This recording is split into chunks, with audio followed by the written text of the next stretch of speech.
오늘의 이 말씀을 통하여서 날개가 되어주는 교회라는 제목으로 함께 말씀을 나누고자 합니다. 제 주관적인 질문이긴 한데요. 혹시 성도님들께서는 어떤 상황에서 실수를 하실 것 같습니까? 더 많은 비중으로 1번, 약간의 술을 마시고 감정적으로 흥겨운 잔치 자리. 2번, 누군가 먹다 남은 오징어만 남은 절망스러운 자리. 어느 자리에서 사람은 더 실수를 많이 할까요? 1번? 2번? 헷갈리나요? 네, 1번인 것 같습니다. 제가 과거에 아내와 함께 보라카이를 여행한 적이 있어요. 근데 그때 가이드가 저희 부부에 이렇게 말하는 거였어요. 보라카이 오면 한국인들이 꼭 가는 나이트클럽이 있습니다. 꼭 한번 가보세요. 라고 말하는 거였어요. 저는 일평생 클럽을 한 번도 가본 적이 없어요. 항상 그것이 한 번쯤은 가봤어도 됐을 법한가? 라는 생각을 간혹 할 때는 있지만 젊었을 때 20대 때도 대학생 때도요. 클럽을 내가 가고 싶다. 그 당시 여기 돈텔마마 키스나이트 여기 가경동에 제가 대학생 때 굉장히 유명했던 곳이거든요. 서울에서까지도 내려와서 나이트클럽에 있다가 이렇게 갔던 전국적으로 유명했던 나이트클럽이에요. 네, 제 친구들 많이 가는데 저는 한 번도 나이트클럽 가보고 싶다라는 마음을 가진 적조차도 없습니다. 근데 보라카이에서 가이드가 한국인들이라면 꼭 가는 나이트클럽이에요 라고 말하는데 제가 고민을 했어요. 여기는 한국도 아닌데 보라카이인데 한 번쯤은 가봐도 아무도 모를 텐데 한 1초, 2초 고민했던 것 같아요. 아내랑 함께. 근데 결국은 가지는 않았어요. 제가 말씀드리는 건 이거예요. 사람들이 언제 실수를 많이 하느냐? 외국을 나가면요. 사람들의 마음이요. 가벼워지고 이렇게 열려지는 것을 경험합니다. 한국에 있을 때에는 도저히 부끄러워서 행하지 못하는 일들도요. 외국 나가면 어디에서 용기가 생기는지 그 일들을 할 수 있게 됩니다. 그만큼 흥이 넘치고 뭔가 자유롭고 나를 구속하는 것이 없다고 느껴지는 그러한 자리에서 사람은 더 쉽게 넘어질 수 있다라는 거예요. 룻이 보아스의 밭에서 이제 이삭을 주워온 지 얼마나 지났을까요? 이제 모든 추수가 다 끝난 거예요. 그렇게 모든 추수가 끝난 뒤에 보아스가 굉장히 기쁜 마음으로 잔치를 즐깁니다. 함께 고사행했던 종들과 함께 사람들과 함께 먹고 마시면서 기뻐하며 밤새 잔치를 즐깁니다. 그렇게 저녁이 깊은 저녁이 되었을 때에 이제 곡식단 끝에 이제 눕게 되어집니다. 그때 보아스의 이 마음이 어땠을까요? 수북히 쌓여있는 이 곡식단을 보면서 너무나 풍요로운 마음 아니었을까요? 그럼 어디에서 잡니까? 집에 들어가 자는 게 아니라 오늘 말씀을 보니까요. 곡식단 끝에서 잠을 잤다고 말하고 있어요. 그만큼 그게 너무 행복한 거죠.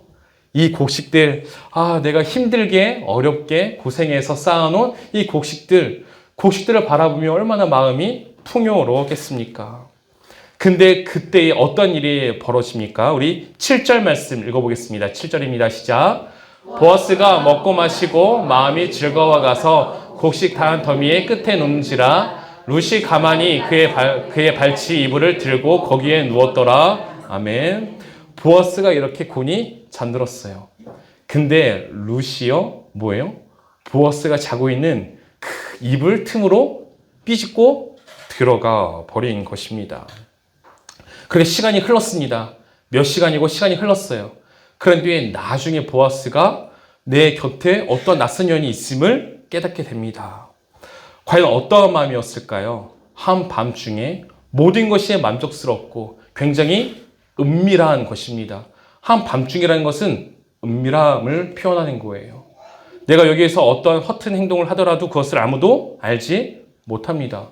그리고 내가 먼저 유혹한 것이 아니에요. 이 낯선 여인이 먼저 내 품에 들어와 있는 거예요. 여기에서 남자는 어떠한 생각을 하게 되어질까요? 아마 많은 경우 넘어갈 수도 있을 것 같습니다. 굉장히 남녀가 흔들리기 딱 좋은 상황이라는 거예요. 아무도 모르는 음침한 저녁 말입니다. 은밀한 저녁. 혹시 이런 말 들어보셨습니까? 은밀한 곳에 있는 남녀는 성령님도 막지 못한다. 제가 대학생 때 이제 선교단체에서 이성 특강 교제를 할 때 강사분이 해줬던 말인데 아직도 기억이 나요. 그러니까 사랑하는 연인 있지 않습니까? 하면은 나는 혼전 순결이야 지켜줄 거야 하면서 비디오방 가고 모텔 가고 이러면은요 어떤다고요? 성령님도 그때 너를 못 지켜준다고. 그러니까 아예 그런 자리에 가지 말라라는 그런 거였어요. 그런 것 같습니다. 그만큼 이성 간의 관계 속에서 우리는 내 스스로를 확신할 수 없는 것 같습니다. 보아스의 입장에서는요 넘어지기 딱 좋은 상황이라는 거예요. 딱 좋습니다. 그러나 보아스는 결코 잘못된 행동을 하지 않아요. 결코 잘못하지 않습니다. 보아스는요 지금 오늘 본문 가운데 한 가지 모습을 보여주는데 바로 절제가 무엇인지를 우리에게 보여주고 있다는 거예요. 절제는 이렇습니다. 절제라는 것은요 내 감정을 다스리는 게 아니에요. 절제는요 내 생각을 다스리는 것이 바로 절제의 시작임을 꼭 기억하시길 바랍니다. 절제함에 있어서 내가 어떤 생각을 갖고 있는지가 너무나 중요하다는 거예요. 과거 고등학교 시절에 한번 말씀드린 적 있는 것 같은데 혹시 순결 캔디라는 거 들어보셨어요? 순결 캔디? 못 들어보셨나요? 제가 고등학교 때 순결 캔디를 나눠주면서 이제 어떤 한 사람들이 왔어요. 하면서 질문을 했습니다. 한 35명 정도가 한 반에 있었는데 여기에서 혼전 순결을 꼭 지켜야 한다라고 생각하는 친구는 한번 손 들어보실래요? 했을 때에 저 혼자서만 손 들었어요. 35명 중에 저 혼자서만. 다들 상관없다는 거죠. 쉬는 시간이 되니까 제 책상에는 순결 캔디 35개가 모였습니다. 야, 태나 너나 먹어라. 근데 그게 사실 통일교회에서 했던 거였어요. 그 당시에는 알지 못했어요. 당시에 알지 못했지만 35명 중에 혼전 순결을 지켜야 될 사람은 그것을 지켜야 된다라고 생각조차 하지 않는 거죠. 그러한 학생들이 그렇게 생각하는 사람들이 혼전 순결하면 고리타분한 옛 이야기로 여기면서 나랑은 전혀 상관없는 것으로 여깁니다. 그러한 사람들이 한 여인이 유혹한다? 여인이 그 내 마음에 쏙 든다? 어떻게 되는 걸까요? 홀랑 넘어가 버리는 거예요. 다시 말해서 절제함에 있어서는요, 내가 어떤 생각을 품고 있는지가 절제함의 시작이라는 거예요. 혼전 순결 상관없어요. 결혼이 사랑하면 사랑도 성관계도 한 사랑의 일종입니다. 라는 생각을 가지고 있으면 그냥 절제하지 않게 되는 거예요. 그런 의미에서 내가 어떤 생각을 가지고 살아가는지를 늘 살펴볼 수 있어야 합니다. 그것이 바로 절제라는 거예요. 우리는 점점점 더욱 절제하기를 힘들어하는 시대를 살아가고 있습니다. 그렇지 않습니까?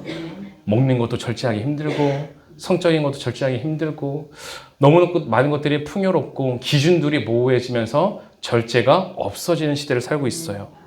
그 성경은요 이미 말세의 모습을 그렇게 우리에게 정의해주고 있습니다. 디모데후서 3장 1절과 3절 말씀 제가 읽어드릴게요. 너는 이것을 알라. 말세에 관련된 말씀이에요. 말세는 지금입니다. 지금이 바로 말세의 때예요. 말세에 고통하는 때가 이르러 사람들이 자기를 사랑하며 돈을 사랑하며 자랑하며 교만하며 비방하며 부모를 거역하며 감사하지 아니하며 거룩하지 아니하며 무정하며 원통함을 풀지 아니하며 모함하며 절제하지 못하며 사나우며 선한 것을 좋아하지 아니하며. 이것이 말세의 세상의 모습이에요. 너무나 맞지 않습니까? 우리가 지금 이런 시대를 살아가고 있다는 거예요. 그렇기에 우리 교회로 모인 성도는요, 이 세상에서 무엇을 보여줄 수 있어야 돼요? 절제하지 못하는 이 세상 속에서 절제함이 무엇인지를 우리 교회가요, 보여줄 수 있어야 한다는 거예요. 디모데후서 1장 7절 말씀은 함께 읽어보겠습니다. 시작. 하나님이 우리에게 주신 것은 두려워하는 마음이 아니요 오직 능력과 사랑과 절제하는 마음이니 아멘. 우리가 보여줘야 할 것은 무엇이래요? 오직 능력과 사랑과 절제하는 마음을 너희들은 품고 살아가야 해. 세상 가운데 그것을 보여줘야 되는 거야. 우리에게 말씀하고 있습니다. 우린 세상 가운데 절제하며 살아가야 합니다. 절제는 무엇이라고 했죠? 생각이라고 했어요. 내가 어떤 생각을 품고 살아가는지가 절제라고 했습니다. 어떠한 생각을 품고 살아가야 합니까? 한 가지의 생각이에요. 바로 하나님의 말씀이라는 거예요. 절제는요, 단순히 내 욕심을 억제하는 게 절제가 아니에요. 하나님의 말씀을 생각하고 기억하고 하나님의 말씀에 빗대어 나를 맞추면서 살아가는 그 삶이 뭐라고요? 그 삶이 절제라는 거예요. 내 마음에 하나님의 말씀이 있는가? 그리고 그 말씀을 내가 아멘으로 인정하고 그 말씀대로 살아가기로 내가 작정하고 있는가? 그 절제의 모습이 우리가 보여줘야 될 모습입니다. 보아스가 그렇다는 거예요. 보아스가 세상의 가치관을 따라서 살아가는 사람이 아니었고 오직 하나님의 말씀을 품고 하나님 안에서 절제함으로 살아가는 인물이 보아스였다라는 거예요. 간절히 소망하기는 우리 성지교회가 이 말세 때에 우리의 생각을 가다듬고 절제함이 무엇인지를 보여줄 수 있기를 소망합니다. 이렇게 절제의 덕을 보여주고 있는 보아스에게 이제 룻이 이렇게 묻는 겁니다. 우리 9절 말씀 함께 읽어봅니다. 9절 시작. 이르되 내가 누구냐 하니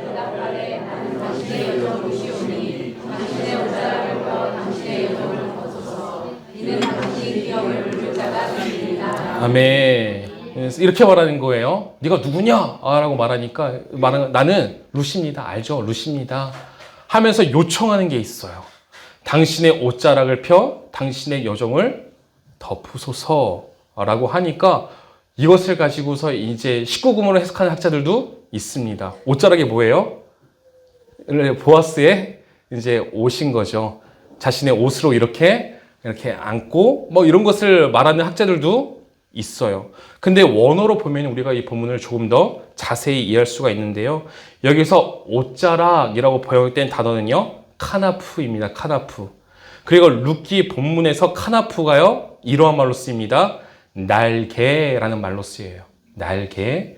이것을 우리는 읽을 때에 옷자락을 날개로 이해하는 것이 본문을 더 잘 이해할 수 있게 된다는 거예요. 날개입니다. 지금 룻이어 보아스에게 요청하는 것은 이거예요. 당신의 날개로 나를 덮어주세요 라고 요청하는 거예요. 근데 이 룻의 요청은요 굉장히 담대하고 지혜로운 요청이었어요.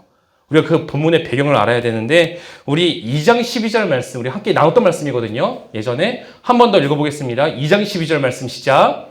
여호와께서 내가 행한 일에 보답하시기를 원하며 이스라엘의 하나님 여호와께서 그의 날개 아래에 보호를 받으러 온 내게 온전한 상 주시기를 원하노라 하는지라. 아멘. 여기에서 날개가 바로 같은 단어 카나프라는 단어입니다. 보아스가 룻을 처음 만났을 때가 어떠한 환경이었죠? 어떠한 배경이었죠? 맞아, 이삭을 줄 때였어요. 그때 보아스가 룻은요 모든 유대인들에게 지금 거절을 당한 상태였어요. 그렇게 하염없이 서성이고 있는데 그 모습을 보고 보아스가 먼저 다가와서 다른 곳으로 가지 말고 내 밭에서 충분히 다 걷어가라 라고 허락해 줍니다. 그때 룻이 보아스에게 말하는 거죠. 어찌하여 내게 은혜를 베풀어 주십니까? 나는 이방 여인입니다. 난 모함 여인입니다. 난 과부입니다. 근데 나랑 무슨 상관이라고 나에게 이러한 은혜를 베푸시는 겁니까? 할 때에 보아스가 룻에게 준 말이 바로 이거였어요. 네가 모함 여인인데 지금 하나님의 백성이 되고자 이 땅으로 왔느냐? 하나님께서 하나님의 날개로 너를 보호하시기를 내가 간절히 바란다 라고 축복을 해줬던 거예요. 이걸 뭐예요? 이 룻이 기억하는 거예요. 보아스가 했던 이 말을 기억하고 이 말을 통하여 보아스에게 요구하는 거죠. 다시 말해서 오늘의 본문 말씀은 이러한 내용인 겁니다. 보아스요, 당신이 하나님의 날개 아래에 보호받기 위해 나를 축복해 줬잖아요. 하나님의 날개. 근데 그 날개가 당신이 되기를 나는 원합니다. 라고 말하는 게 오늘의 본문의 내용이라는 거예요. 당신이 말씀하신 그 축복이, 하나님의 축복이 당신을 통해서 내게 성취되기를 나는 꿈꾸고 소망하는 거예요. 하나님의 날개를 우리는 어떻게 경험합니까? 하나님이 갑자기 막 날개를 달고서 막 나타나셔서 내가 너를 보호한다 막 이렇게 하시나요? 아니요. 그렇게 역사하지 않으십니다. 하나님의 날개는요, 미리 하나님을 경험한 자들의 축복, 하나님의 이름으로 축복할 수 있는 자들을 통하여서 하나님의 날개가 경험되어진다는 거예요. 그것이 오늘 본문을 통해 우리가 발견할 수 있는 진리 중에 하나입니다. 오늘 보아스와 룻의 대화를 통해서 우리는요, 교회가 어떠해야 하는지를 발견하게 되는 거예요. 세상에는요, 룻과 같은 자들이 너무나 많이 있어요. 우리가 교회로 발걸음을 할 때에도 어떠한 상태로 발걸음을 했었습니까? 룻과 같은 자들 아니었습니까? 세상에서 뭔가 공허하고 세상의 것들로 채워지지 아니하고 뭔가 인생의 소망이 없고 세상에서 방황하는 그 마음, 룻과 같은 마음을 가지고 교회로 나온 것 아니었습니까? 사회적 지위나 가지고 있는 것으로 판단되어지는 것이 이 세상입니다. 근데 아무것도 없을 때 어떤 판단을 받는 거예요? 별 볼 일 없는 인생이구나. 이러한 판단을 받게 되더라는 거죠. 그것이 룻이에요. 그러한 자들이 마음을 터놓을 수 있는 그곳이 어디라는 거예요? 바로 교회가 되어야 한다는 겁니다. 룻과 같은 자들이 교회로 올 때 어떠한 마음으로 올까요? 한번 생각해 보시길 바랍니다. 여러분, 교회 문턱이 높다는 거 아십니까? 우리 교회 문턱 한 3cm? 3cm밖에 안 되는데요? 아니요. 마음의 문턱을 말하는 거예요. 교회로 처음 발걸음할 때에 하나님과 전혀 상관없는 사람이 예수님이 누구인지도 모르는 사람이요. 교회의 발걸음을 넘는 것은요. 1m 이상의 마음의 문턱을 힘들게 힘겹게 넘어서 교회로 들어오게 되더라는 것이에요. 룻이 그랬다는 거예요. 모압 여인이었던 룻이요. 베들레헴으로 오는 것이 과연 쉬웠을까요? 하나님의 백성이 있는 그 땅을 오는 것이 과연 쉬웠을까요? 아니요. 매우 어려웠을 거라는 거예요. 그럼에도 그 문턱을 넘어 온 것 아닙니까? 문턱을 넘을 때에는 뭐예요? 기대함이 있는 거예요. 그냥 교회를 찾아 나오는 사람은 없습니다. 다 한 가지라도 소망하고 기대하는 것이 있기에 어렵지만 어려운 마음을 잠시 억누르고 이 문턱을 넘어서 찾아오게 되는 것입니다. 요즘 교회가 질타의 대상이 되고는 합니다. 마치 꼰대 같다는 거예요. 꼰대가 무엇이죠? 말만 하고 행동하지 않는 자를 가리켜 꼰대라고 말하는 겁니다. 교회 다니는 사람들은 말만 뻔지르르 하지 그렇게 살지 않는다는 거예요. 사랑을 말하고 용서를 말하지만 정작 교회를 보니까 사랑하지 않는 것 같고 용서하지 않는 것 같고 작은 것 하나 때문에 서로 싸우고 있고 이런 것들을 바라보면서 교회가 사랑이 없어, 용서가 없어 라고 비판하는 거죠. 저는 그것을 이렇게 생각합니다. 비난한다는 것은요, 그만큼 교회에 대한 기대가 있다는 거예요. 세상 사람들도 교회하면 뭐를 아는 거예요? 교회는 사랑이 있어야지. 교회는 용서가 있어야지. 그 생각을 갖고 있으니까 교회가 사랑을 보이지 않을 때에 비판하는 거예요. 왜 교회가 사랑하지 않는 거야? 왜 교회가 용서하지 않는 거예요? 왜 그런 거예요? 교회를 사랑의 공동체로 여기기 때문이라는 거예요. 교회에 오는 사람들, 교회를 향한 이 세상 사람들의 기대는요, 바로 이와 같다는 거예요.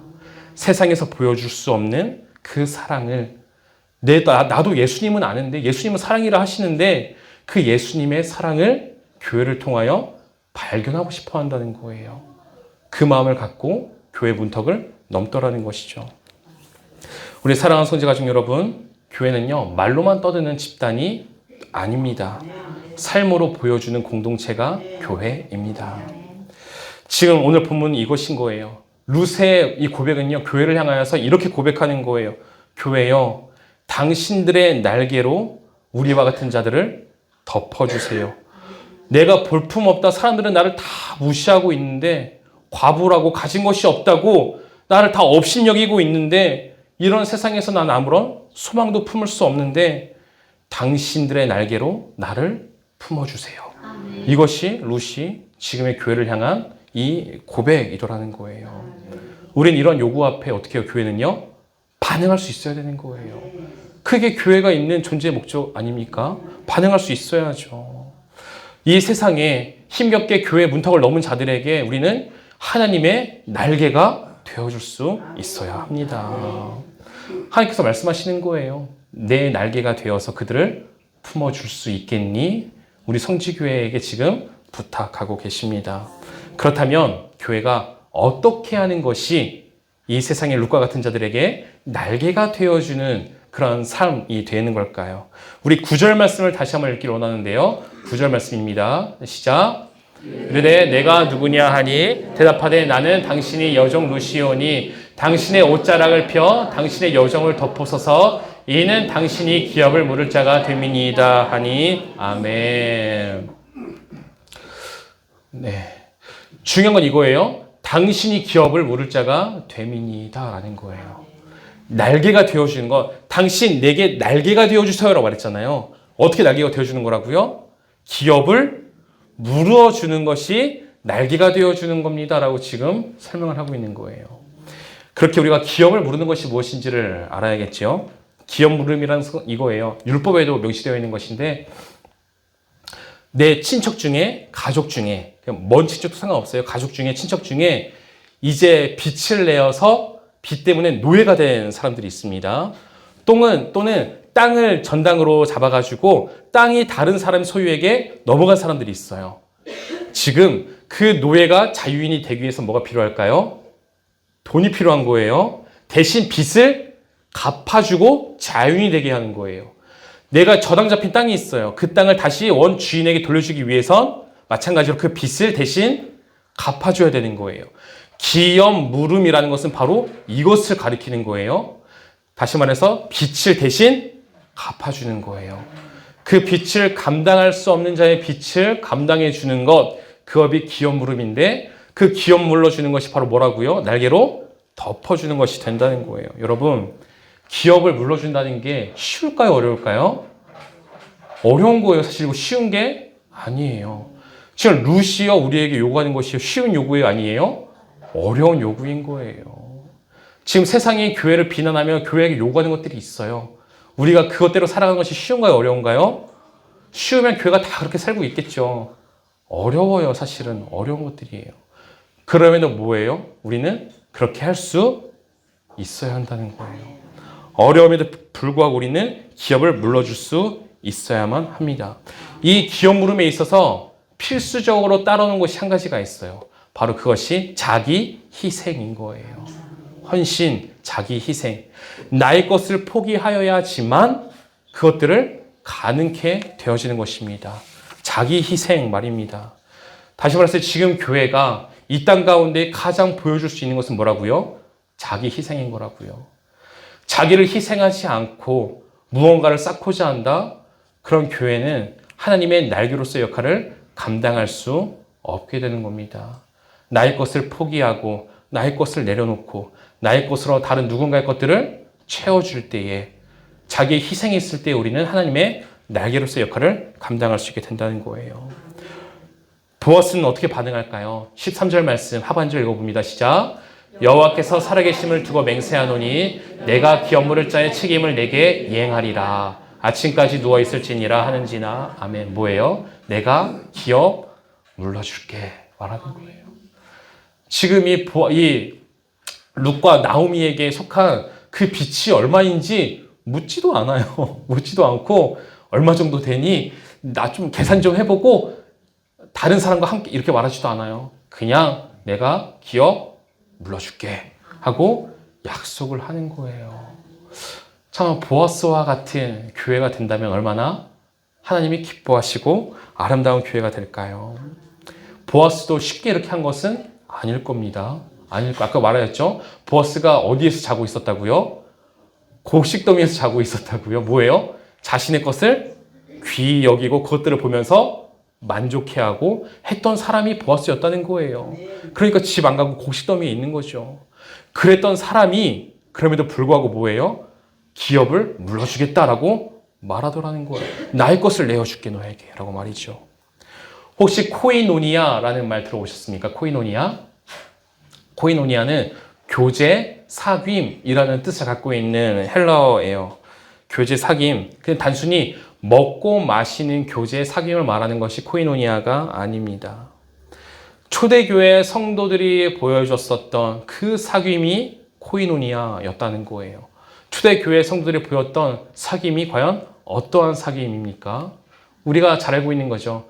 믿는 사람들이 다 함께 있어 모든 물건을 서로 통용하였더라. 사도행전 2장에 나타난 교회 모습이죠. 내 것도 네 거, 네 것도 내 거, 내 것을 내 것이라 주장하지 않고 다 내 것도 네가 사용해주면 그것도 고맙고 감사하지. 내 걸 사용해줘가지고 이렇게 여길 수 있는 교제였다는 거예요. 성도들의 쓸 것을 공급하며 손 대접하기를 힘쓰니라. 로마서 12장 말씀.